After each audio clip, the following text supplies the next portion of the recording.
और मेरी विधानसभा क्षेत्र में इस तरह के गलत तरीके से खनन हो रहा है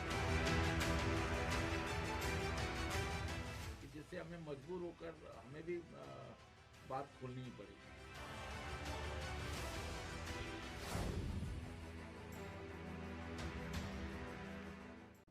नमस्कार, आप देख रहे हैं एनबी न्यूज और मैं हूं आपके साथ चंद्रशेखर त्रिशूल। कैबिनेट मंत्री डॉक्टर हरक सिंह रावत का रूठने मनाने का खेल काफ़ी पुराना है। अब कोटद्वार मेडिकल कॉलेज के बहाने इस्तीफे की धमकी देकर हरक सिंह रावत ने एक तीर से दो निशाने साधे हैं। उन्होंने अगर वाकई में इस्तीफा दे दिया और यह स्वीकृत हुआ तो अपने विधानसभा क्षेत्र कोटद्वार में बलिदानी कहलाएंगे। अगर इस्तीफा स्वीकृत नहीं हुआ तो क्षेत्र में यह संदेश देने का प्रयास करेंगे कि इससे ज़्यादा वो और क्या कर सकते थे। उधर राजनीतिक गलियारों में ये चर्चा भी तेजी से चल रही है कि अगले कदम के तौर पर हरक सिंह रावत फिर से कांग्रेस में वापसी कर सकते हैं। आपको बता दें कि हरक सिंह भी उन विधायकों में शामिल हैं जो वर्ष 2016 में कांग्रेस छोड़कर भाजपा में शामिल हुए थे। पूर्व में उनके हरीश रावत के प्रति अपनाए गए नरम रुख को भी इससे जोड़कर देखा जा रहा है। हालांकि उत्तराखंड में हरक सिंह रावत और विधायक उमेश शर्मा काऊ को मना लिया गया है। मुख्यमंत्री पुष्कर सिंह धामी और बीजेपी के राष्ट्रीय मीडिया प्रभारी अनिल बलूनी से बातचीत के बाद रूठे हरक सिंह रावत की नाराजगी दूर हो गई है। जानकारी के मुताबिक हरक सिंह रावत बीजेपी से अपनी पुत्रवधू को टिकट दिलाने के लिए भी प्रेशर बना रहे हैं। विशेषज्ञों का कहना है कि राजनीतिक धमाका करना हरक सिंह रावत की फितरत में है। खैर, अब ये फितरत हरक सिंह रावत का कितना साथ देती है ये वक्त ही बताएगा।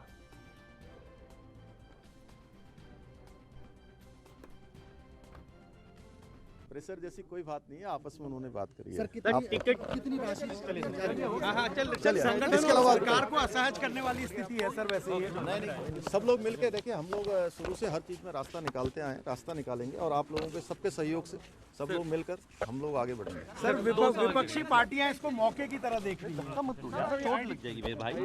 विपक्ष के पास कोई मुद्दा नहीं है, वो लोग अपने ही घर में इतने उलझे हुए हैं कि वो पहले अपने घर से बाहर निकले, वहाँ तय करें कौन लीडर है, कौन किसके नेतृत्व में जाएंगे, कौन क्या करेगा। वहाँ पर अलग अलग तरीके की चीज़ें चल रही हैं। आज हैं रावत जी इतने सीनियर हैं, वो कह रहे हैं मुझे बनाओ, लेकिन वो पार्टी वाले बना नहीं रहे, उनको आगे कर नहीं रहे। तो उनकी व्यथा भी बड़ी हमको ख़राब लगती है कि भाई अगर रावत जी के साथ भी इस तरह का वहाँ पर हो रहा है। 2017 के बाद जब से वो बीजेपी में है, निरंतर अपने बयानों से धमाके पे धमाके किए जा रहे हैं। अभी लेटेस्ट धमाका ये इस्तीफा देने की जो चर्चा आई वो है। अब देखते हैं फिलहाल, क्योंकि बीजेपी की मजबूरी है, उनको जो भी कहेंगे उनके प्रेस सर्विस जो टैक्टिस है उसके हिसाब से तो बीजेपी को शायद उनका मानना ही पड़ेगा। क्योंकि इस समय अगर हरक सिंह जाते हैं तो बीजेपी में भगदड़ की जैसी स्थिति पैदा हो सकती है और वो खासकर चुनावों में उसका बहुत बुरा मैसेज जाएगा। वैसे भी यशपाल आर्य के कांग्रेस में जाने से तो मैसेज और खराब गया ही है। और जो एंटी इनकम्बेंसी का जो चर्चाएं होती हैं, संभावनाएं होती हैं, वो प्रबल हुई है। उसमें ये मैसेज जाता है कि भाई अब ये डूबता हुआ जहाज है, वो उसको छोड़ने जा रहे हैं सारे पंछी उसको। तो ऐसे ही नैरेटिव यहाँ पर भी बन सकता है। तो देखना ही है। अभी तक तो लगता है बीजेपी उनकी हर बात मान लेगी, चाहे वो टिकट का बंटवारा हो या मेडिकल कॉलेज का हो, वो तो मान लेगी। लेकिन बाय द वे अगर बीजेपी जीत जाती है, जिसकी संभावना अभी कुछ कहा नहीं जा सकता है, अगर जीत गई तो उसके बाद तब इनकी इतनी जो इनके हरक सिंह जी के धमाके हैं, शायद ही बीजेपी उसको सहेगी, क्योंकि इसका मैसेज उनके पार्टी काडर में जा रहा है। वो लग रहा है कि ये मजबूत पार्टी नहीं, मजबूर पार्टी हो गई है कि जो बार बार अपने विधायकों को या अपने मंत्रियों की धमकियों में आ रही है। तो देखना है क्या राजनीतिक ऊंट किस करवट बैठता है। में आए तब से उनका यही फितरत रही कि कभी किसी पार्टी में कभी किसी पार्टी में, सिर्फ इस चक्कर में कि मुझे नेतागिरी अपनी करनी है और मुझे कोई ना कोई मंत्री पद लेना है और काम करना है।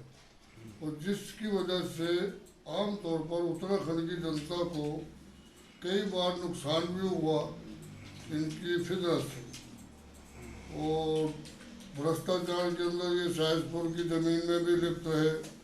भाजपा जो कांग्रेस छोड़ के भाजपा गए तो भाजपा के अंदर इसी शर्त पे गए कि मेरे ऊपर किसी भी बात का कोई भी इल्ज़ाम न लगे और मैं अपने आप में क्लीन रहूं, साफ सुथरा रहूं। इन्होंने ये कांग्रेस छोड़ के भाजपा ज्वाइन भी लालच में की थी कि हम जो जाएंगे वहाँ पर अच्छा मंत्री पद लेंगे और आने वाले टाइम में हम चीफ मिनिस्टर के दावेदार बनेंगे और चीफ मिनिस्टर बनेंगे। माननीय धामी जी जब से चीफ मिनिस्टर बने हैं तब से उनके दिमाग में एक ही बात थी कि मैं सीनियर हूँ, मुझे नहीं पूछा गया। कल का आदमी जूनियर जो है पुष्कर मोदी जी, इनको इन्होंने चीफ मिनिस्टर बना दिया। भाजपा में जाकर तो हर व्यक्ति अपने आप को कुंठित और शोषित महसूस कर रहा है। यशपाल आर्या जी और संजीव आर्या जी से जो सिलसिला शुरू हुआ, उन्होंने कहा कि घुटन भरा माहौल है। इससे एक बात परिलक्षित हो गई कि जो भाजपा चमचमाती भी बाहर से दिखाई पड़ती है, शुचिता की, पारदर्शिता की, जीरो टॉलरेंस की बात करती है, उसके अंदर लोग कुम्हला रहे हैं, कसमसा रहे हैं, घुटन महसूस कर रहे हैं। और अभी हरक सिंह रावत जी ही नहीं, 5-6 लोग आपको ऐसे दिखेंगे। और हमने ये प्रूव करके दिखाया 2 महीने पहले, खांटी संघी लोग हमारे दल में शामिल हुए हैं और उन्होंने कहा कि भाजपा जो दिखाई पड़ती है वो असल में है नहीं, अंदर धड़ेबाजी है, अंदर सिर्फ उटव्वल है।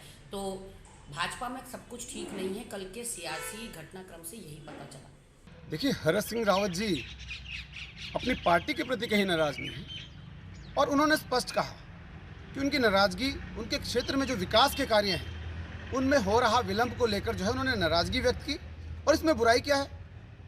असली जननेता वही है जो जनता के हित के लिए लड़े, चाहे उसको जो अपने संगठन से लड़ना पड़े। अपनी बात को प्रमुखता से रखते हुए उन्होंने अपने मेडिकल कॉलेज की जो वादा जनता से, कोटद्वार की जनता से किया था, उसको लेकर जो हरक सिंह रावत ने नाराजगी व्यक्त की। और माननीय मुख्यमंत्री जी ने उनकी मांग को तुरंत पूरा किया।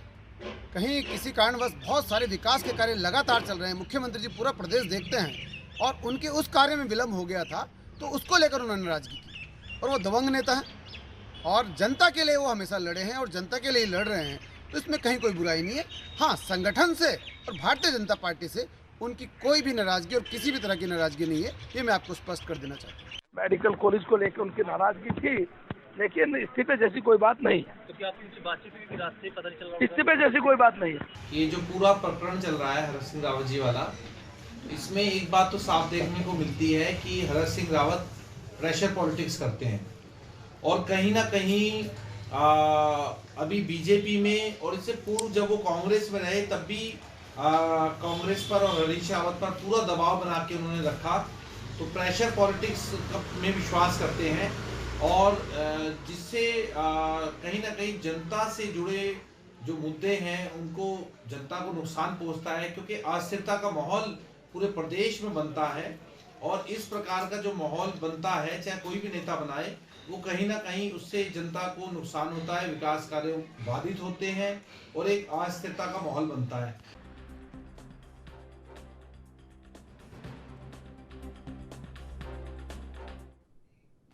और आज इसी मुद्दे पर चर्चा करेंगे। हमारे साथ 3 मेहमान जुड़े हुए हैं। संजीव वर्मा बीजेपी से, संगीता शर्मा आम आदमी पार्टी से, कमलेश रमन कांग्रेस से। आप तीनों का स्वागत है एनबी न्यूज पर। सबसे पहले संजीव जी आपके पास आएंगे। संजीव जी, क्या चल रहा है?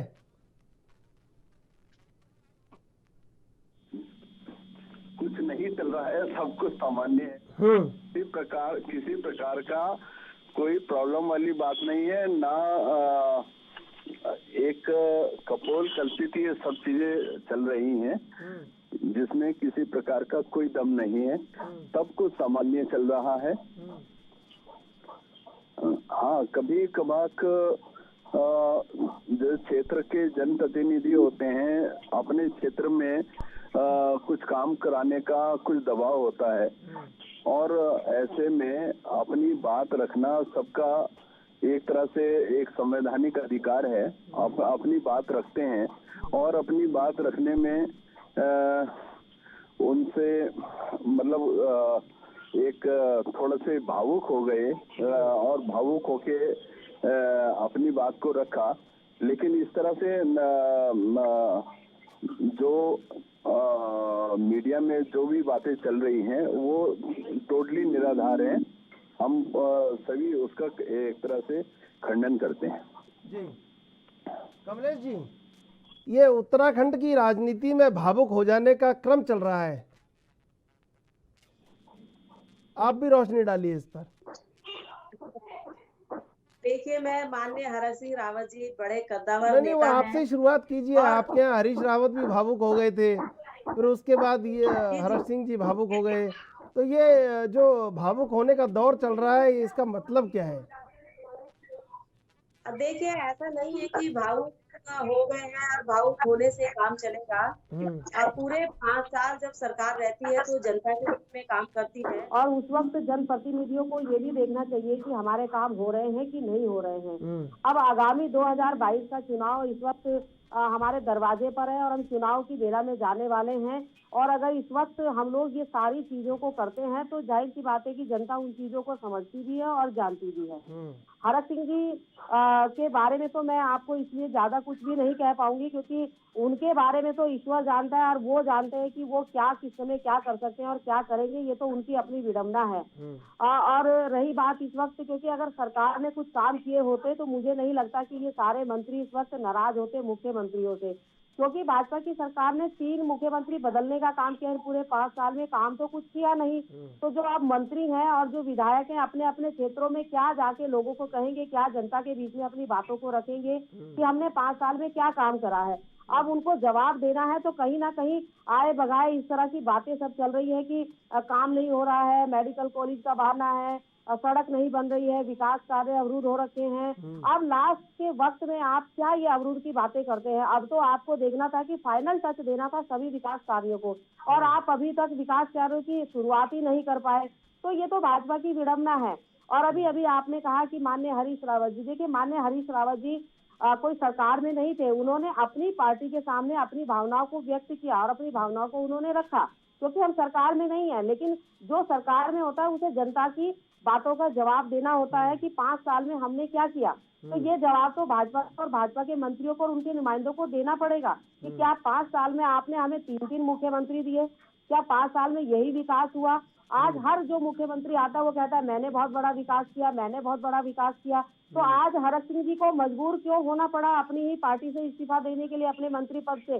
आज उमेश शर्मा काऊ जी को इस्तीफा क्यों देना पड़ा? ये इन सारी चीजों को भी तो जांचने का विषय है कि इनको देखना चाहिए कि पूरे 5 साल माननीय हरक सिंह रावत जी पूरे 5 साल उस क्षेत्र में रहे और मंत्रिमंडल में रहे, तो ये सारी चीजें उस वक्त भी तो उठनी चाहिए थी। क्या आज चुनाव के समय पर आप इन सारी चीजों को उठाएंगे तो क्या जनता नहीं जानती है कि आप क्या चाह रहे हैं और क्या सोच रहे हैं इस वक्त? क्योंकि हाथी के दांत दिखाने के और खाने के और हैं। देखिए हर बार काट की हंडी नहीं चढ़ती है, कभी ना कभी ये चीजें दिखाई देती हैं और जनता इस चीज को देखती भी है। तो मेरा मानना यह है कि अगर लोकतंत्र को जिंदा रखना है तो आपको पार्शलिटी ना करके पारदर्शिता से काम करना पड़ेगा, और पारदर्शिता से जब आप काम करेंगे तो जनता आपको समझेगी और देखेगी। और रही बात विकास कार्य की, तो भाजपा ने पूरे 5 साल विकास के नाम पर जीरो रही है, ना ही तो रोजगार देने का काम किया और ना ही इस प्रदेश का पलायन रोकने का काम किया, और इस प्रदेश की जो आर्थिक स्थिति इस वक्त जो खराब हो चुकी है उसकी स्थिति को नहीं देखने का काम किया। सिर्फ किया अगर इन्होंने तो केवल और मुख्यमंत्री बदलने का काम किया। अब युवा मुख्यमंत्री पहुंचे हैं यहाँ पर और वो भी खनन प्रेमी मुख्यमंत्री है। क्या जरूरत पड़ गई कि एक मुख्यमंत्री 1 बजे होटलों में हमारे मंत्री जी को ढूंढ रहे हैं? ऐसी क्या चीजें हैं? तो ये चीजें नहीं होनी चाहिए सरकारों में। लोकतंत्र को जिंदा रखना है तो ये सारी चीजें नहीं होनी चाहिए। ईमानदारी के साथ में विधायक मंत्रियों को काम करना चाहिए और सरकारों को भी काम करना चाहिए। हमारा मानना यह है, कोई भी सरकारें हो, चाहे कांग्रेस की हो चाहे बीजेपी की हो, मैं कांग्रेस की प्रवक्ता के रूप में यहाँ बैठी हूँ, लेकिन लोकतंत्र जिंदा तभी रहता है जब हम पारदर्शी ना करके पारदर्शिता से काम करते हैं और पूरे 5 साल जनता के बीच में रहते हैं। आज हम 5 साल के बाद जब हम पूरे मुहाने पे हैं चुनाव के, आज हम जनता के बीच में अपना रोना रो रहे हैं कि विकास कार्य नहीं हो रहे इसलिए मैं मंत्री पद छोड़ रहा हूँ, विकास कार्य नहीं हुए हैं इसलिए मैं विधायक का पद छोड़ रहा हूँ। तो ये सारी चीजें बहुत ही गौण हो जाती है। आऊंगा संगीता जी, आपके जी पहले एक ब्रेक लेंगे, फिर ब्रेक के बाद आपसे सवाल करेंगे। हूँ और मेरी विधानसभा क्षेत्र में इस तरह के गलत तरीके से खनन हो रहा है कि जिससे हमें मजबूर होकर हमें भी बात खोलनी ही पड़ेगी।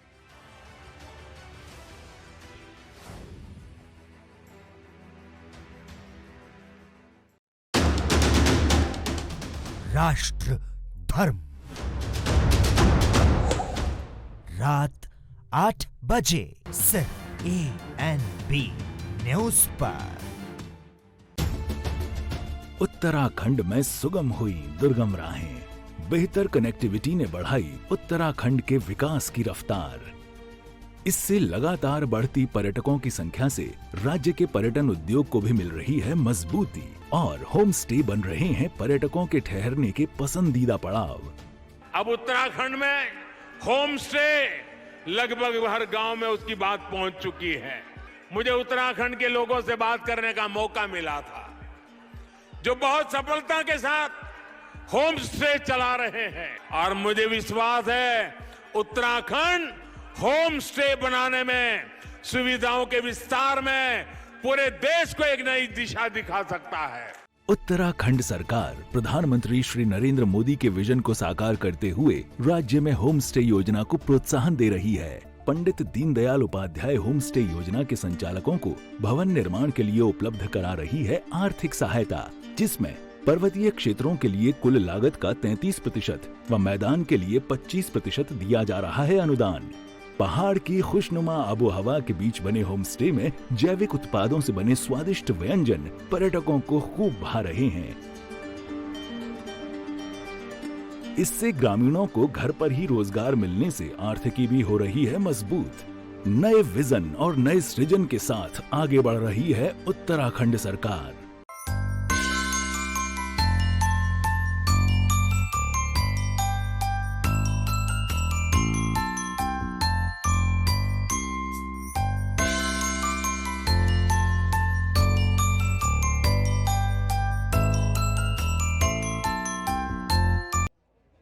विधानसभा क्षेत्र में इस तरह के गलत तरीके से खनन हो रहा है कि जिससे हमें मजबूर होकर हमें भी बात खोलनी ही पड़ेगी।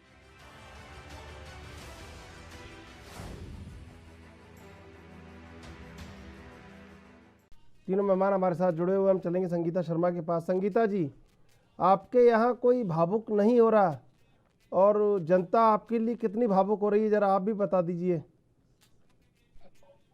देखिए, हरक जी का जो कल हुआ कि पहले उन्होंने कहा इस्तीफा दे रहे हैं और फिर आज उनकी पार्टी के लोग कह रहे हैं कि ऐसा कुछ भी नहीं है, अंदर सब ठीक है, तो ये कोई नया नहीं है।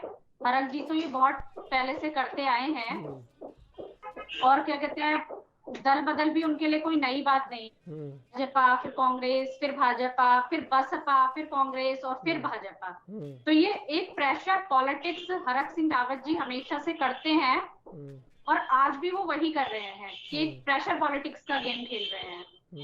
और रही कांग्रेस की बात, तो कांग्रेस में भी देखिए उनके प्रदेश उत्तराखंड का जो कार्यालय है वहां पर पे मारा पीटी हो जाती है, एक दूसरे को पीट रहे हैं, तो मतलब प्रदेश महामंत्री जी की पिटाई हो जाती है। तो ये क्या चल रहा है उत्तराखंड की पॉलिटिक्स में? मतलब आपका ये कहना है कि बस अब एक ही विकल्प बचा है और कुछ भी नहीं है बस। संगीता जी, बात करनी चाहिए, तो ये दोनों पार्टियां आपस में ही ये सब कुछ करने में लगी हुई है। संगीता जी, कोई किसी पर प्रेशर बना रहा है। जी चंद्रशेखर भाई। संगीता जी, अब आपको ऐसा लगता है कोई विकल्प नहीं है आम आदमी पार्टी के अलावा? अब कहीं कुछ नहीं है, कांग्रेस बीजेपी सब कोई विकल्प नहीं है, बस आप ही हैं बस। सुचिता और राजनीतिक जो सत्य है उसको अगर कोई जीवित करेगा उत्तराखंड में तो वो आप करेंगे, ऐसा लगता है आपको? देखिए 21 वर्षों में इन दोनों पार्टियों का ये जनता जानती है, ये जनता देख रही है कि आज हम किस स्थिति में हैं उत्तराखंड में। और देखिए इनके मंत्री जो हैं कांग्रेस बीजेपी के, ये अपना स्वार्थ पहले देख रहे हैं। अगर हरक सिंह जी को इतनी ही फिक्र थी जिस मेडिकल कॉलेज के लिए, आज वो कल इस्तीफा टेबल पे फेंकने के लिए मजबूर थे। 4.5 साल क्या वो सोए हुए थे या आंखें बंद थी?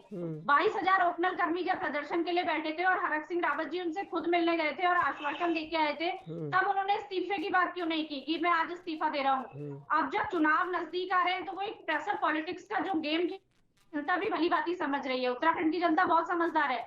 और हरीश रावत जी जो इस समय कर रहे हैं कि प्रेशर पॉलिटिक्स, और फिर बाद में कह देते हैं कि नहीं वो तो भावनाओं में कर दिया था ट्वीट, और कांग्रेस और क्या कहते हैं आम आदमी पार्टी और भाजपा को मिर्ची लग रही है। तो ये क्या दिखाना चाह रहे हैं? और कभी संजीव जी और यशपाल आर्या जी तो पहले ही कांग्रेस में आ चुके हैं। अब भाजपा को डर लग रहा है कि कहीं उनके और नेता कांग्रेस में ना आ जाए, तो वो वही कैबिनेट में फटाफट उनके प्रस्ताव मंजूर करने में लग जाते हैं धामी जी। तो ये किस तरह का गेम चल रहा है? और घोषणाएं आज तक जो धामी जी ने लगभग की है उसमें से इन्होंने 150 जो है उनके शासनादेश जारी हुए हैं। तो जनता को क्या दिखाना चाहते हैं कि घोषणाएं करने से क्या उत्तराखंड का भला कर रहे हैं? भाई उनके शासनादेश जारी करके धरातल पर काम भी होना चाहिए। संजीव जी देखिए, संगीता जी ये कह रही है कि ये बात झगड़ने में नहीं लगी हुई है। संजीव जी देखिए, राजनीतिक सत्य और राजनीतिक शुचिता, भाजपा की डर्टी पॉलिटिक्स सबके सामने है संजीव भाई, सबके सामने है। भाजपा क्या कर रही है देखिए, 3 मुख्यमंत्री दे रही है तो अंतर जल है, कहीं समझ में आ रहा है, वरना आप एक ही मुख्यमंत्री पे पूरा 5 साल संजीव जी चलाते सरकार को। आपस में बात नहीं करें, आप जवाब दें। नहीं बनती किसी की किसी से। संजीव जी आप जवाब दीजिए, आपस में बात मत कीजिए। ये जो राजनीतिक शुचिता की बात हो रही है, आम आदमी पार्टी कर रही है, कैसे देखते हैं? त्रिशूल जी देखिए, भारतीय जनता पार्टी विकास को एक मुद्दा बना के चुनाव के मैदान में जा रही है। हमने विकास किया है पूरे 5 सालों में और हम आगे भी विकास करेंगे और विकास का हमारे पास पूरा एक बड़ा रोड मैप है। और आने वाला हमने 2025 को उत्तराखंड देश का नंबर 1 राज्य बने, हम एक दीर्घकालीन योजना के साथ हम काम कर रहे हैं। और आने वाला जो 2022 का चुनाव है उसमें आप देखिएगा भारतीय जनता पार्टी एक बहुत भारी बहुमत के साथ 60+ के ध्येय के साथ एक युवा मुख्यमंत्री के नेतृत्व में चुनाव मैदान में जा रही है। विपक्ष के पास कोई मुद्दा ही नहीं है, मुद्दा विहीन विपक्ष है हमारा। उनके पास न गिनाने के लिए अपने कोई कार्य है, न अपनी उपलब्धियां हैं, उनके पास है तो केवल एक नेगेटिविटी है। वो हर चीज को हमारे अच्छाई को बुराई का एक लबादा उड़ाकर जनता के सामने पेश करना चाहते हैं। लेकिन हमारे उत्तराखंड की जनता बहुत जागरूक जनता है, वो सब कुछ देखती है, सब कुछ समझती है, उसको सब कुछ मालूम है कि जो विपक्ष उनके सामने आज पेश कर रहा है उसमें किसी प्रकार का कोई दम नहीं है। और अपनी खींच मिटाने के लिए ये सब कुछ इस तरह का प्रपंच करने का कांग्रेस और आम आदमी पार्टी कार्य कर रही है। और जिस तरह से एक कांग्रेस के छोटे से लेके बड़े जितने भी नेता हैं उनसे जब भी कभी बात होती है तो एक बात बोलते हैं कि हमारी पार्टी के अंदर आंतरिक लोकतंत्र है। और आंतरिक लोकतंत्र की एक बानगी कल कांग्रेस भवन में दिखाई दी, जबकि इनके प्रदेश महामंत्री जो उत्तराखंड आंदोलन के एक वरिष्ठ आंदोलनकारी रह चुके हैं, जो कई बार जेल गए, आंदोलनकारी के साथ इतना अभद्र एक मारपीट, गाली गलौज, उनको अभद्रता की जो एक सीमाएं लांघ गए कांग्रेस के 2 गुट आपस में। हम हमेशा से बोलते आए हैं कि कांग्रेस के अंदर गुटबाजी है, उसका भी कल पूरी तरह से पुष्टि हो गई कांग्रेस भवन के उस एपिसोड के साथ। और मैं एक बात जरूर कहना चाहता हूं, अगर कांग्रेस इसी आंतरिक लोकतंत्र की दुहाई देती है तो ऐसा आंतरिक लोकतंत्र राहुल गांधी जी को मुबारक हो। एक तरफ वो महात्मा गांधी जी के आदर्शों की बात करते हैं और एक तरफ आपस में सर फुटबॉल करते हैं, हाथापाई करते हैं, लाठी डंडे चल रहे हैं, मारपीट कर रहे हैं, न छोटे की चिंता है न बड़े की चिंता है। और अपने एक इतने वरिष्ठ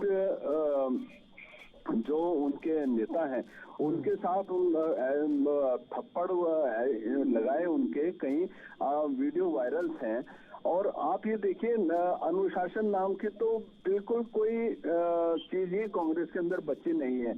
और मैं सोचता हूँ उत्तराखंड के लिए एक कलंक भरा एक काला दिवस कल 24 तारीख को 24 दिसंबर उत्तराखंड की राजनीति में एक काला दिवस था। जी कमलेश जी, मैं संजीव जी की तीनों बातों का जवाब देना चाहूंगी जो इन्होंने अभी कहा। देखिए, इन्होंने कहा कि कांग्रेस में अनुशासन की कोई नाम की चीज नहीं है। मैं इनको याद दिलाना चाहूंगी कि हरिद्वार के प्रकरण शायद संजीव जी भूल गए हैं, जो सरेआम इनके विधायकों ने एक दूसरे को थप्पड़ मारे और गोलियां चलाते हैं, वो इन्हीं के विधायक हैं भाजपा के इस वक्त। अब आप ये देखिए कि रायपुर के विधायक और आपके मंत्री जी जो सरेआम कार्यकर्ताओं के सामने विधायक के साथ धक्का मुक्की करते हैं और मंत्री के साथ धक्का मुक्की करते हैं, तो क्या आपके यहाँ अनुशासन बचा है? क्या आपने मंत्री जी को और विधायक को निकाला वहाँ से? क्या उसको निष्कासित किया? अगर आप कांग्रेस के ऊपर आरोप लगाते हैं तो आपके घर तो और भी ज्यादा शीशे के हैं, तो आपको बच के रहना चाहिए। आपने पिथौरागढ़ का देखा, आपके विधायकों को किस तरीके से धक्के मार के कार्यकर्ताओं ने निकाला, तो आप क्या कौन सा अनुशासन है? और रही बात विकास की, तो विकास का आईना तो हरक सिंह जी ने इनको दिखा दिया कि हमने 5 साल में कितना विकास किया। अगर इतना विकास हुआ होता तो आज विधायकों को अपने अपने क्षेत्र को छोड़ करके विधायकी से इस्तीफा ना देना पड़ता। आज वो अपने मंत्री से इस्तीफा ना देते, बल्कि खुशी खुशी स्वागत करते आने वाले नए चुनाव का, 2022 में चुनाव। कमलेश जी, कई बार ऐसा भी होता है कि जो विधायक भाजपा में रह के भाजपा का विरोध करते हैं, वो जब चुनाव होता है तो हार जाते हैं, और आपके विधायक जो आपके यहाँ से जीतते हैं वो उनके संग चले जाते हैं, ये भी हो जाता है। तब इसको कैसे देखें? ने तो हमेशा से ब्लैकमेलिंग का काम किया है, दूसरे के विधायकों को खरीद फरोख्त करने का काम किया है, दूसरे को जबरदस्ती जाल में फंसाने का काम किया है। इस वक्त हमारे जितने भी बिल्कुल कमलेश जी, चर्चा आपसे जारी रखेंगे, अभी लेंगे एक छोटा सा ब्रेक के बाद फिर हाजिर होते हैं। और मेरी विधानसभा क्षेत्र में इस तरह के गलत तरीके से खनन हो रहा है, जिससे हमें मजबूर होकर हमें भी बात खोलनी पड़ी।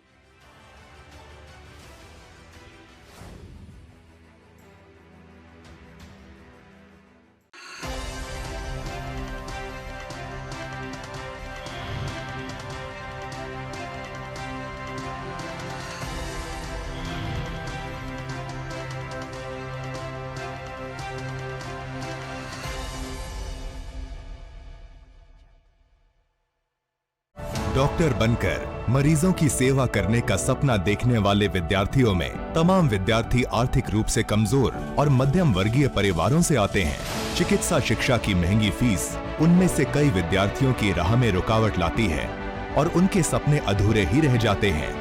लेकिन अब ऐसे छात्र छात्राओं के सपनों को साकार करने के लिए उत्तराखंड सरकार ने पढ़ाई की फीस घटाकर छात्र छात्राओं को दी है एक अनोखी सौगात। यही नहीं, प्रदेश सरकार इसी शैक्षणिक सत्र यानी 2021-2022 से MBBS कोर्स की कम की गई फीस की व्यवस्था लागू करने जा रही है। मुख्यमंत्री पुष्कर सिंह धामी की अगुवाई में हाल ही में प्रदेश सरकार ने राजकीय मेडिकल कॉलेजों में नॉन बॉन्डेड MBBS कोर्स की फीस 4 लाख रुपए प्रति वर्ष से घटाकर 1,45,000 रुपए प्रति वर्ष निर्धारित की है। प्रदेश सरकार द्वारा जारी शासनादेश के अनुसार घटाई गई फीस को मौजूदा शैक्षणिक सत्र से लागू किया जाएगा। इस कल्याणकारी कदम से प्रदेश के राजकीय मेडिकल कॉलेजों में इस सत्र में एडमिशन लेने वाले विद्यार्थियों के अलावा पहले से अध्ययनरत छात्र छात्राओं को भी बड़ी राहत मिली है। सरकार के इस ऐतिहासिक फैसले के बाद पूरे देश में उत्तराखंड ही एकमात्र ऐसा राज्य बन गया है जहां सबसे कम फीस में होगी MBBS की पढ़ाई। उत्तराखंड सरकार के मजबूत इरादों में है दम। MBBS की महंगी फीस अब हुई आधे से भी कम। विकल्प रहित संकल्प, नए इरादे, युवा सरकार।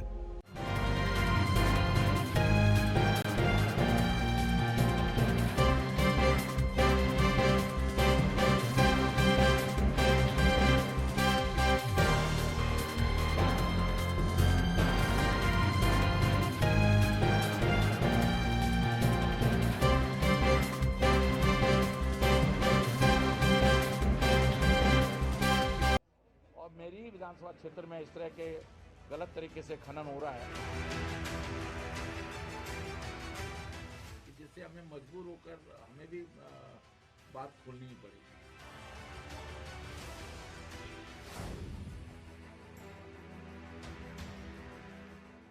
तीनों मेहमान हमारे साथ जुड़े हुए हैं, हम चलेंगे कमलेश रमन के पास। कमलेश जी, देखिए मैं बता रही थी कि इस समय विकास का आईना तो हरक सिंह जी ने दिखा दिया है भाजपा वालों को। अगर 5 साल विकास हुआ होता उनके क्षेत्र में तो आज उनको इस्तीफा देने की नौबत ना आती। आज उनके विधायक वहां से अपना क्षेत्र छोड़ के भागने की कगार पे ना होते। इनके मंत्री पहाड़ों से विधायकी अपने क्षेत्र छोड़कर देहरादून में सीटें ढूंढ रहे हैं। तो कहाँ विकास किया इन्होंने, कौन से क्षेत्रों में विकास किया? अगर विकास किया होता तो आज ये नौबत नहीं आती कि मंत्रियों को ढूंढने की आवश्यकता पड़ती और मंत्री भी होटल में कहीं छुपे बैठे होते। तो आज ये बात जरूरत नहीं पड़ती भाजपा को कहने की। और लोकतंत्र तो भाजपा में बचा ही नहीं है। कौन से लोकतंत्र की बात करें? हरिद्वार के प्रकरण को ले लीजिए, इनके विधायक हर बार समझे की नोक पर। कमलेश जी, संजीव जी लोगों ने कांग्रेस भवन में देखा है रमन जी। जी देखिए वो तो हमारे घर के प्रांगण में हुआ है। जो भी कुछ हुआ वो हमारे घर के प्रांगण में हुआ है। लेकिन आपका तो सरेआम सड़कों पर हुआ है। तमंचे की नोक पर कार्यकर्ता की कनपटी पे बंदूक रखी गई, आपके विधायक ने रखी। तो यहाँ तो आपका कुछ होता नहीं, यहाँ तो आप कुछ देखते नहीं है। माँ बहन की गालियाँ तक दे रहे थे एक दूसरे को, न किसी के छोटे बड़े का लिहाज था। मेरे ख्याल से संजीव जी को ऑडियो सुनानी पड़ेगी इनके विधायकों की, सुनानी पड़ेगी। सामान्य कार्यकर्ता थपड़ा रहा था, ये कुछ आपके मंत्रियों की ऑडियो। चलिए ठीक है संजीव जी, आऊंगा आपके पास। संजीव जी मैं आऊंगा आपके पास। कमलेश जी देखिए, आप जो हरकचंद रावत के बारे में बोल रही हैं, आपने हरीश रावत से पूछ तो लिया है क्योंकि उनकी काफी आपस में बनती है। ऐसा ना हो कल आपको कोई और बयान जारी करना पड़े। देखिए नीति है और इसमें हमेशा से सबके लिए दरवाजे खुले हुए होते हैं। भाजपा के दरवाजे भी खुले हैं और कांग्रेस के दरवाजे भी खुले हैं, आप पार्टी के दरवाजे भी खुले हैं। जिसकी जहां मनसा है वो वहां जा सकता है, कोई किसी को रोक नहीं सकता। लेकिन बात है इन 5 सालों में विकास कितना हुआ, इसका जवाब तो जनता को देना पड़ेगा ना भाजपा को। हर व्यक्ति की अपनी अभिव्यक्ति है, वो कुछ भी कह सकता है, कुछ भी लोकतंत्र में बात कर सकता है और किसी भी दल में जा सकता है, उसकी मंशा के ऊपर है। ये हरक सिंह जी जानते हैं या काऊ जी जानते हैं या अन्य और भी जो लोग कहीं आना जाना चाहते होंगे, जिनको घुटन महसूस हो रही होगी इस वक्त भाजपा में, वो कहीं भी जाना चाह सकते हैं, उनका अपना स्वतंत्र है, वो कुछ भी कर सकते हैं। लेकिन आपको विकास कार्य गिनाने होंगे इस 5 साल में कि आपने क्या किया। एक इंजीनियरिंग कॉलेज के लिए, एक मेडिकल कॉलेज के लिए एक मंत्री अगर 5 साल से इन मुख्यमंत्रियों के पीछे लगा है तो आप समझ सकते हैं कि कितना विकास हुआ होगा। अगर मंत्री की बात मुख्यमंत्रियों ने नहीं सुनी तो मेरे जैसे या आप जैसे या अन्य और कार्यकर्ताओं के जैसे जनता की बात को कैसे सुना होगा इस सरकार ने पूरे 5 साल, ये भी तो देखना पड़ेगा। आज ये आकलन होता है कांग्रेस, ये आकलन है आज सरकार का कि वो किस तरीके से काम करती है अपने क्षेत्रों में। एक कार्यकर्ता या जनमानस जब अपनी एप्लीकेशन लेकर के जाता है तो मुख्यमंत्री उसे बाहर का दरवाजा दिखाते हैं। उत्तराखंड को अभी तक कोई भूला नहीं है, उस शिक्षिका का ट्रांसफर नहीं हुआ है, उस शिक्षिका को ट्रांसफर आज तक भी लंबित है। लेकिन इनके मंत्री की पत्नी सचिवालय में आ चुकी है परसों ही। अब संजीव जी इस पर भी बोलेंगे। संजीव जी, आपके मंत्री की पत्नी सचिवालय में ट्रांसफर होके आ चुकी है, बिना नियम कायदों के, नियमों को ताक पे रखे उसको यहाँ पर ट्रांसफर किया गया है। लेकिन उत्तराखंड का ट्रांसफर आज भी रुका पड़ा है। जवाब तो ले लीजिए उनका, कमलेश जी जवाब ले लीजिए। संजीव जी, वो जो आरोप लगा रही है उसका जवाब आप दे दीजिए, आप कुछ बोलना चाह रहे थे।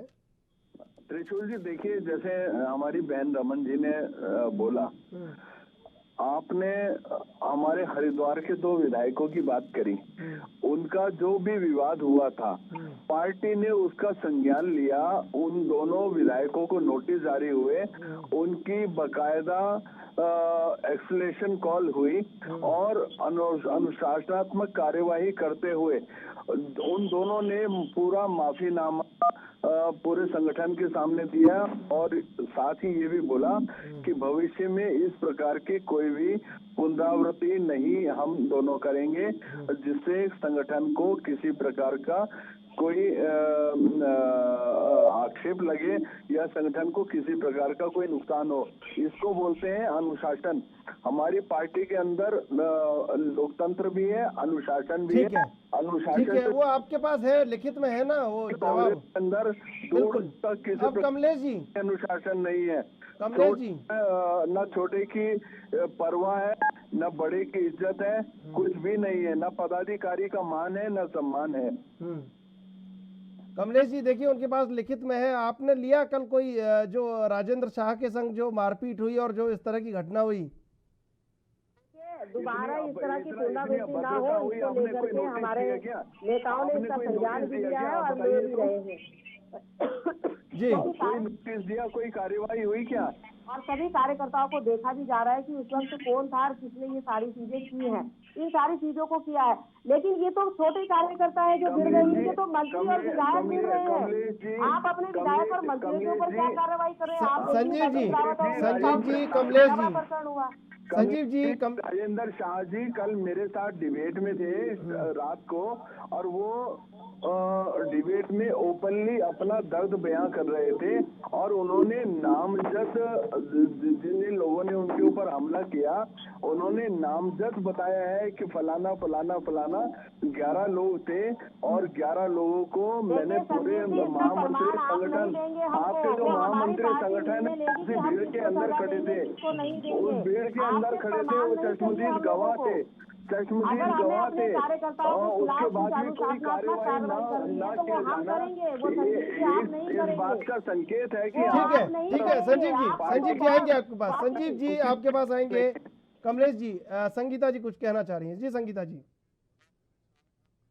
देखिए, ये कांग्रेस और बीजेपी की लड़ाई में उत्तराखंड क्यों बर्बाद हो, सबसे पहला सवाल तो यही है कि इनके नेता इधर उधर दल बदल करते रहे, प्रेशर पॉलिटिक्स का गेम खेलते रहे, और इनके ऑफिसों में लड़ाइयां होती रहे, और फिर इसी बात पे हम बहस करते रहे। तो इसमें उत्तराखंड की जनता का क्या दोष है कि ये दोनों पार्टियां ए बी बन करके गेम खेलती रहे? जिसे कैबिनेट मंत्री बनना है, जिसे मंत्री पद चाहिए, वो एक पार्टी में नहीं मिल रहा तो दूसरे में चला जाए, और जब वो दूसरे में जाए तो वो बहुत अच्छा हो जाए, उसके पाप धुल जाए, और जब वो दूसरे में चला जाए तो वो बुरा हो जाए। तो ये एक दूसरे में, जब वो उनके साथ रहता है तो सारे पाप धुल जाते हैं, और जब दूसरी पार्टी में चला जाता है तो उनके पाप जो है संगीता जी देखिए जाते हैं और एक दूसरे पे आरोप प्रत्यारोप करें। तो इसके लिए उत्तराखंड की जनता का नुकसान क्यों हो?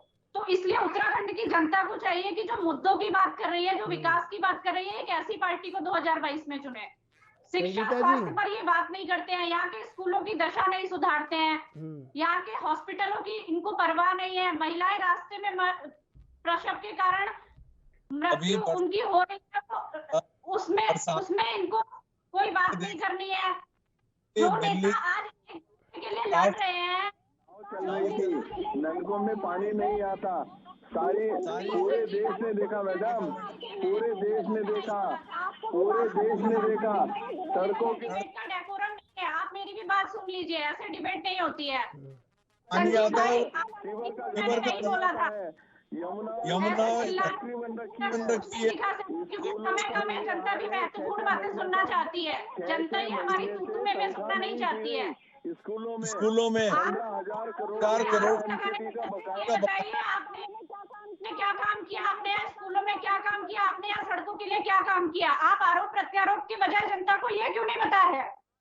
देता 1 लाख करोड़ इंफ्रास्ट्रक्चर का काम इतनी बेकार है, मुझे वो दिखाई देती है। यहाँ के स्कूलों की हालत मुझे दिखाई देती है, छत गिरने को तैयार है। यहाँ अस्पतालों में क्या हो रहा है मैं देख रही नहीं।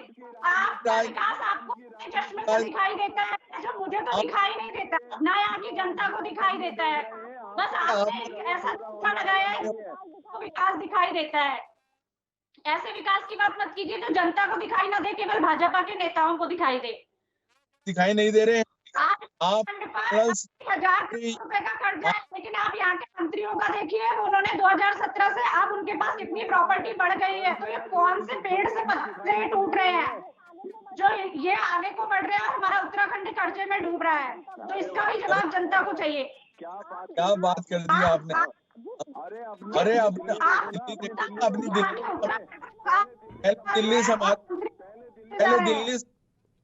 दिल्ली संभालिए मैडम, पहले दिल्ली संभालिए, फिर उत्तराखंड में जमाते हुई है आगे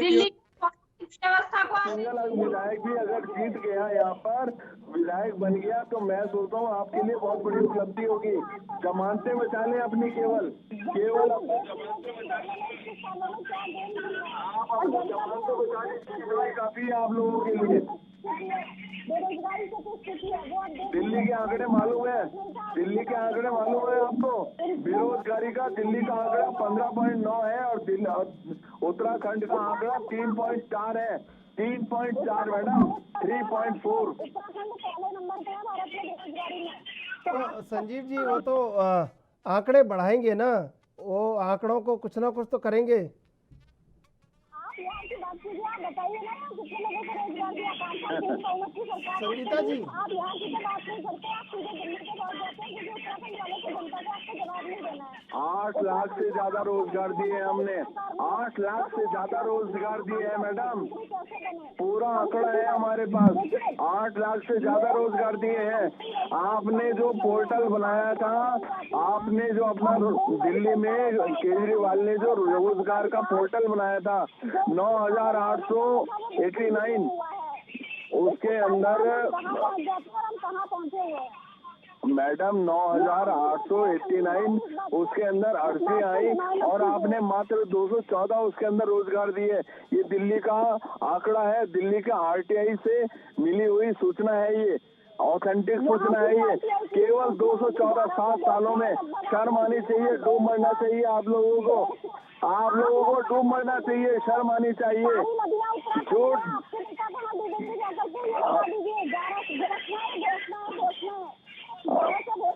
यमुना नदी तो दिल्ली में भी जाती है ना, यमुना नदी दिल्ली में भी जाती है, और मैडम दिल्ली में भी यमुना नदी होके जाती है। यमुना की क्या दुर्दशा करी है आपने, आपने देखा है यमुना की क्या दुर्दशा की है आपने? सजेशन दे रहे हैं, अपने मंत्रियों को दीजिए जो इस्तीफा न फेंके और बाद में जब बात मांगनी जाए तो फिर पार्टी में आ जाए और फिर इस तरह से जोड़ न करे। उन्हें देखना चाहिए, ना कि आप जो मुझे कह रहे हैं। हम तो मुद्दों की बात कर रहे हैं, यहाँ की जनता के लिए बात कर रहे हैं। आप तो ये बात ही नहीं करते। आपस की लड़ाइयों में ही दोनों पार्टियां उलझी हुई है मैडम। विकास का डर्टी पॉलिटिक्स की तरह झूठ का पिटारा नहीं घुमाते हैं हम, झूठ के गुब्बारे नहीं उड़ाते हैं हम कपोल कल्पित, हम खाली एक एडवर्टाइजमेंट के ऊपर सरकारें नहीं चला रहे हैं, धरातल पे काम कर रहे हैं, दीर्घकालीन योजनाएं चला रहे हैं हम।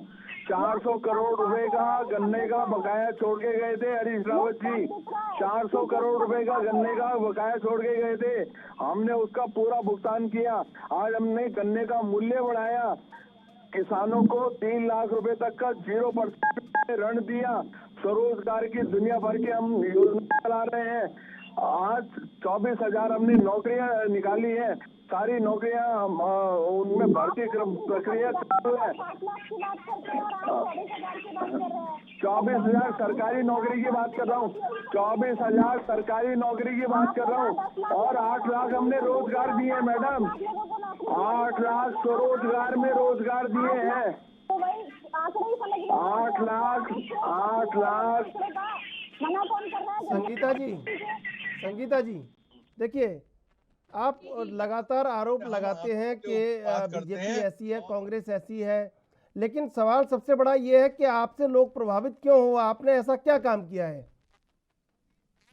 हेलो संगीता जी, मेरा सवाल आपसे है, आपको आवाज आ रही है? जी संगीता जी, आप बीजेपी और कांग्रेस पे आरोप लगाते हैं कि वो गलत हैं, ये गलत है, लेकिन आपने ऐसा कोई काम किया हो जिसका उदाहरण आप दे सकते हो? आखिर जनता आपको वोट क्यों दे? दिल्ली का शिक्षा मॉडल किसी से भी छुपा हुआ नहीं है, और आप वहाँ के स्कूलों को जाकर देखिए। अरे वो तो सबके सामने खुल गया है। कर्नल साहब ने खुद पत्रकारों से कहा कि अगर ये झूठ है तो आप दिल्ली जाइए, वहाँ के स्कूलों को देखिए। अगर आपको संजीव भाई भरोसा नहीं है तो हाथ कंगन को संवाद आपसे जारी रखेंगे, अभी लेंगे एक छोटा सा ब्रेक के बाद फिर हाजिर होते हैं। और मेरी विधानसभा क्षेत्र में इस तरह के गलत तरीके से खनन हो रहा है, जिससे हमें मजबूर होकर हमें भी बात खोलनी पड़ेगी।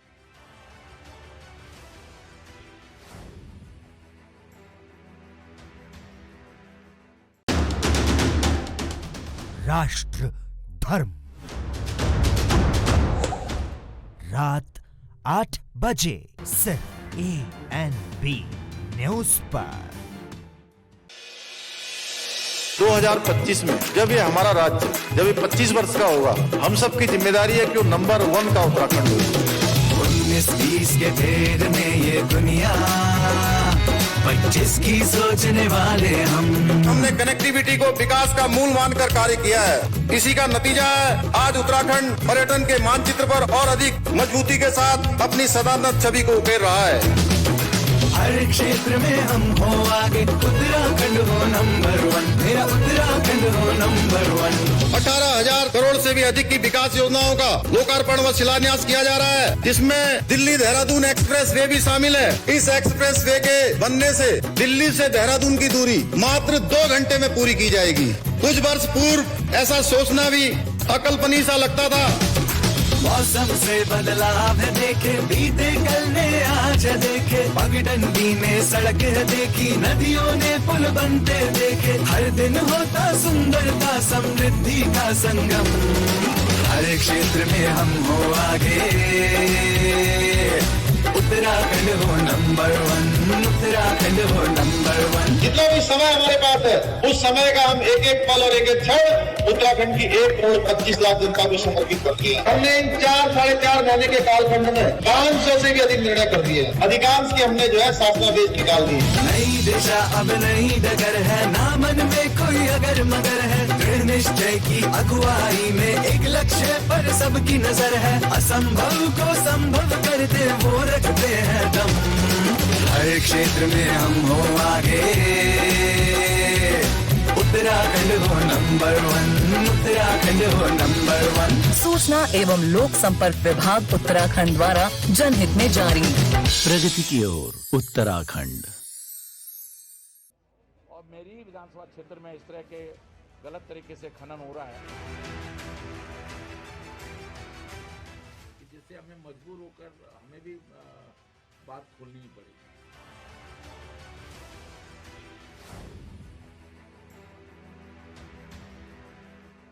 तीनों मेहमान हमारे साथ बने हुए, हम चलेंगे संगीता शर्मा के पास। संगीता जी, देखिए, आप कह रहे हैं किसी से छुपा हुआ नहीं है, दिल्ली का शिक्षा मॉडल वो तो सबके सामने खुल चुका है। देखिए, अभी जब कर्नल साहब ने पीसी करके खुद कहा कि जब वो यहाँ के स्कूल दिल्ली देखने गए तो दिल्ली तो क्यों उन्होंने जाएंगे? कहा हमसे जो भी उन्होंने ये पत्रकार जाना चाहता देखिए है, संगीता जी जो भी चलना चाहता है वो साथ चले। संगीता जी, और उन्होंने अगर ये वहाँ कहा। गलत है तो आकर के दिखाए। संगीता जी, कोई दिल्ली क्यों जाएगा? देहरादून जाएगा, ऋषिकेश जाएगा, हरिद्वार जाएगा, देहरादून, दिल्ली क्या करने जाएगा बताइए? उत्तराखंड के चुनाव लड़ने वाला व्यक्ति। उन्होंने कहा अगर आपको लगता है कि दिल्ली के स्कूल ठीक नहीं है, आपको भरोसा नहीं है कि दिल्ली के स्कूल ठीक है, तो आप साथ चलिए, हम आपको दिखाएंगे कि दिल्ली के स्कूल ठीक है या नहीं है। और देखिए, आंखों से देखने के बाद इंसान को भरोसा होता है। अगर वो गलत है तो मैं या आप भी कहीं जाएंगे तो आकर के बिल्कुल कहेंगे कि ये चीज गलत है। तो उन्होंने इस चीज के लिए कहा कि जब आप बार बार कहते हैं कि दिल्ली के स्कूल ठीक नहीं है, एक ही दीवार को आप 4 तरह से दिखा रहे हैं, तो उन्होंने कहा साथ चलिए करके आइए, और उसके बाद अगर वो सच्चाई नहीं है तो आप आकर के यहाँ बोलिए। तो इस चीज को उन्होंने कहा ये। और देखिए, उत्तराखंड में तो अभी हमारी सरकार है, हम यहाँ की व्यवस्थाओं को ठीक करेंगे। और वहाँ जो महिलाओं के लिए काम हुआ है, सीसीटीवी कैमरे सबसे ज्यादा अगर कहीं लगे हुए हैं, कोई राज्य है तो वो दिल्ली है। देखिए, सीसीटीवी कैमरे अगर सबसे ज्यादा कहीं लगे हैं तो वो राज्य दिल्ली है। ये रिकॉर्ड आपके पास है। महिलाओं के लिए बस सेवा फ्री है वहाँ। संजीव जी, टीवी कैमरा, संजीव जी, देखिए, सबसे ज्यादा सीसीटीवी कैमरे का रिकॉर्ड ये दिल्ली के नाम है। ये नया खुलासा भी उन्होंने किया है संगीता जी ने। हाँ, नया खुलासा हुआ है। ये तो जोक ऑफ द डे हो गया। सच्चाई है। आप यहाँ बताइए ना, यहाँ बताइए आप कितने सीसीटीवी कैमरे आपने महिलाओं की सुरक्षा के लिए लगाए हैं?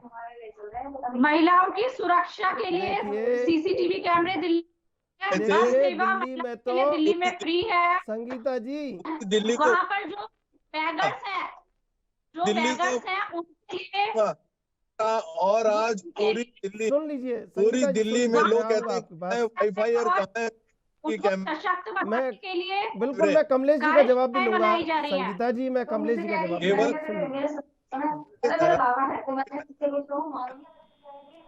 मैं भी कहना चाह रही हूँ, केवल बातें करने से, जुमलेबाजी करने से काम नहीं चलेगा।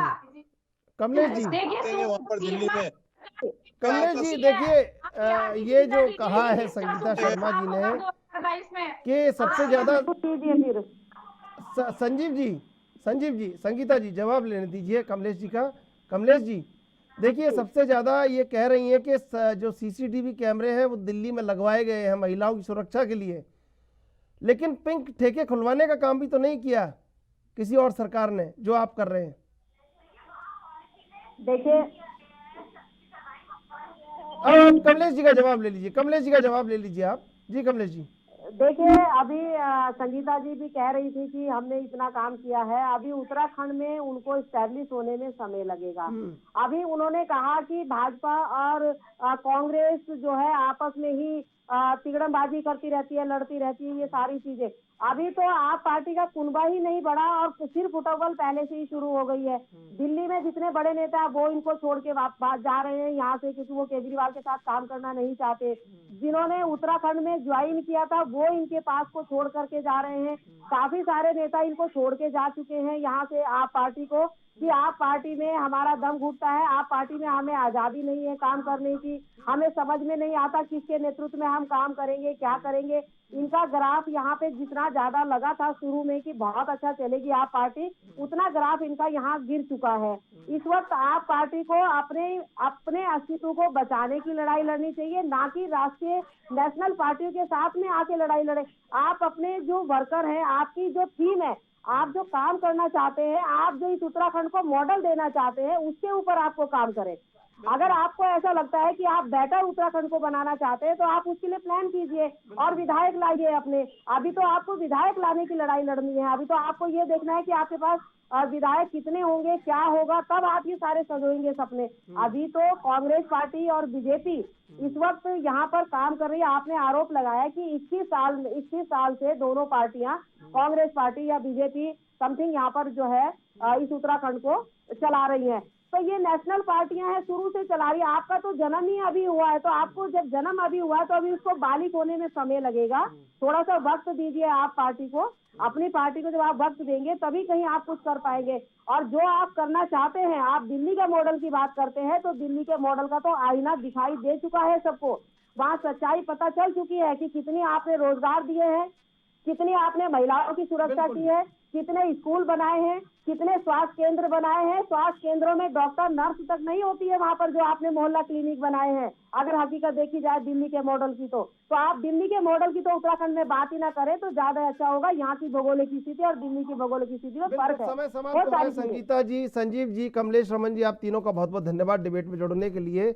आम आदमी पार्टी को बड़ा संघर्ष करना होगा और वहीं आंतरिक जो एक कलह है वो दोनों ही पार्टियों को रोकना होगा, तभी उत्तराखंड में आगामी चुनाव में अपना अपना दम सभी दल साबित कर सकते हैं। बहरहाल देश विदेश की ताज़ा तरीन खबरों के लिए आप देखते रहिए एएनपी न्यूज।